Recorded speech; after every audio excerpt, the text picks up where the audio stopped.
financé 82 000 euros.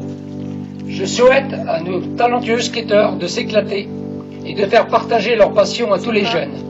Je vous remercie.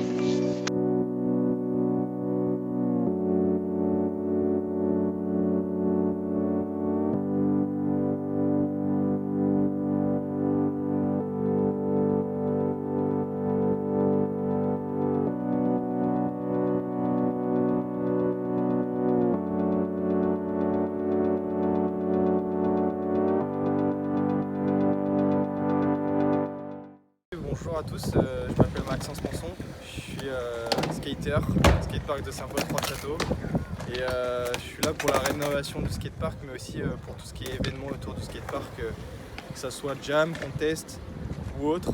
Et voilà, on veut dynamiser un peu cet endroit pour pouvoir redonner vie et puis donner un entrain aux jeunes et que ça soit une génération nouvelle avec des gens comme nous qui soient motivés pour donner vie au skatepark. Bonjour, je m'appelle Théo Soria, donc pareil, Maxence m'a invité à rejoindre ce projet. Le skatepark, c'est un endroit très dynamique pour les jeunes, où on peut y faire de nombreuses rencontres. Cependant, ça fait longtemps qu'il a été rénové et il devient dangereux, donc de moins en moins dynamique. Ce skatepark a permis à la création de différentes marques, comme la première marque lors de la première génération qui était Marie-Jade, une marque de BMX, puis une nouvelle marque qui est la mienne maintenant, donc Papy Skateboard. Moi je m'appelle Simon, j'ai 19 ans, je vis ici depuis pas mal de temps maintenant. Le skatepark c'est vraiment, je suis là depuis que j'ai 6 ans. J'adore ce skatepark, je suis dans le projet avec Maxence qui m'a invité, génial, on fait plein de trucs. Le skatepark il est vraiment bien, ça fait 5 ans maintenant qu'il a été rénové, ça a rajouté une dynamique très importante. Malheureusement aujourd'hui on remarque que par le manque d'entretien il y a eu beaucoup de détérioration et que ça devient contraignant pour tout le monde et dangereux aussi. Voilà une des raisons pour laquelle j'ai été motivé de commencer à m'investir de plus en plus dans le skatepark, parce qu'il était trop dégradé, que c'était vraiment infernal de ne pas pouvoir rouler tranquillement sans se prendre la tête avec les modules ou bien même le sol sur lequel on est tout le temps bloqué à cause des cailloux. J'ai donc réalisé avec mon grand-père une lettre pour le maire afin de lui rendre compte de ce qui se passe au skatepark. Donc on a fait cette lettre et avant de l'envoyer, je me suis dit que ce serait intéressant de passer à la MJC pour savoir si eux, ils avaient un projet déjà en rapport avec le skatepark. Au final, ils n'en avaient pas, donc on a commencé à créer un nouveau comité. J'ai rencontré Samia. Son métier est d'aider des jeunes comme nous à mener à bien leur projet. Samia qui nous a donc aidés et qui nous a soutenus dans ce projet de skatepark. Et ça s'est agrandi. Plein de gens ont commencé à être au courant du projet qui allait se faire. Et voilà comment a commencé le projet du skatepark. Avec l'aide de la MJC, on a réalisé un questionnaire. On a pu recenser sur une période de 3-4 mois 60 questionnaires rendus, l'allocation du domicile, tranche d'âge, ainsi que leur fréquentation du lieu en question. Nous ressentons donc un danger lors de l'utilisation des différentes structures. Il y a une peur qui est ressentie due à l'instabilité des modules. Ces modules étant endommagés, le module ne suscite pas l'envie de pratiquer chez les nouveaux utilisateurs. Il y a donc différents dangers ressentis, et notamment sur le quarter, le module en forme de courbe. Un risque présent d'écharde, de coupure, de passer au travers, ou tout simplement de se coincer entre les planches dû à l'effritement du bois. Il y a donc un risque d'endommagement du matériel, mais aussi un risque physique. Il y a aussi le fait qu'à la moindre pluie, le skatepark est inondé, et ainsi des petits cailloux ainsi que de la boue sont ravinés sur le sol, rendant le skatepark impraticable et faisant rouiller les modules, les rendant très dangereux en cas de chute. Un des derniers inconvénients se présentant lors des soirées d'été. La journée, la chaleur nous empêchant de rouler, nous sortons rouler juste avant la tombée de la nuit.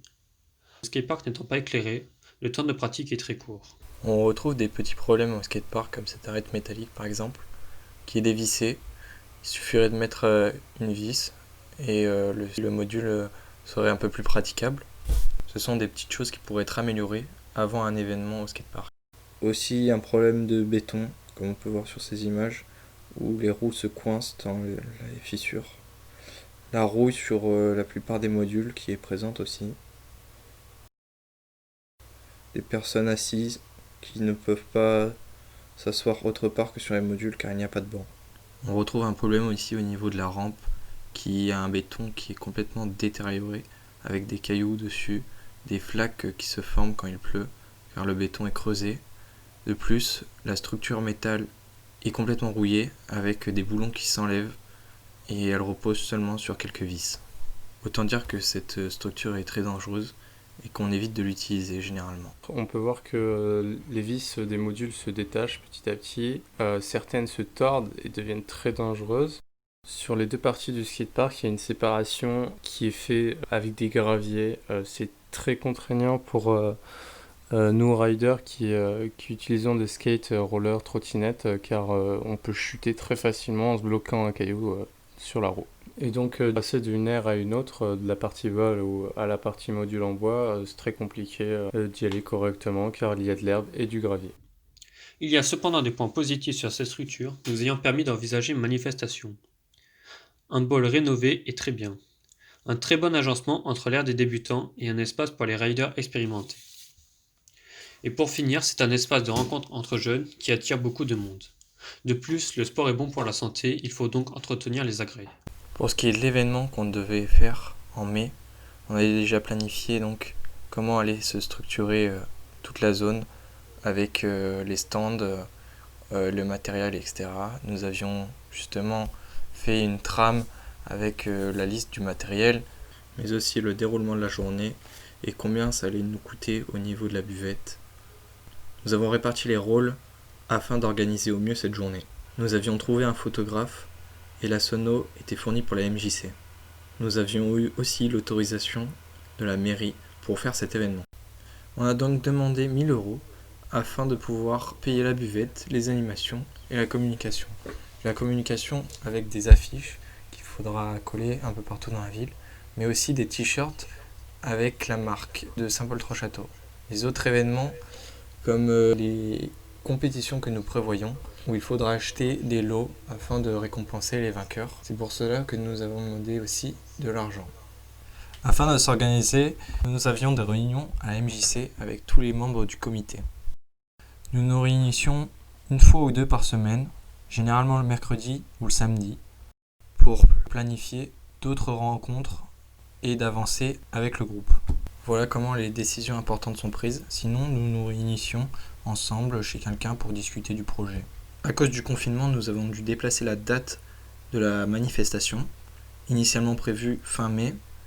Nous allons la faire en fin août. Possiblement les 2 dernières semaines, la date est en cours de négociation avec la mairie. En résumé, nous voulons redynamiser le skatepark et donner vie aux autres personnes de suivre notre projet et de revaloriser le territoire. La communication va donc se faire par affiche, mais surtout sur les réseaux sociaux. L'objectif final serait de faire 1 ou 2 manifestations par an au skatepark. Voilà, je souhaite remercier Samia qui a été la porteuse de notre projet, qui a été là pour nous aider dans toutes nos démarches et bien plus encore.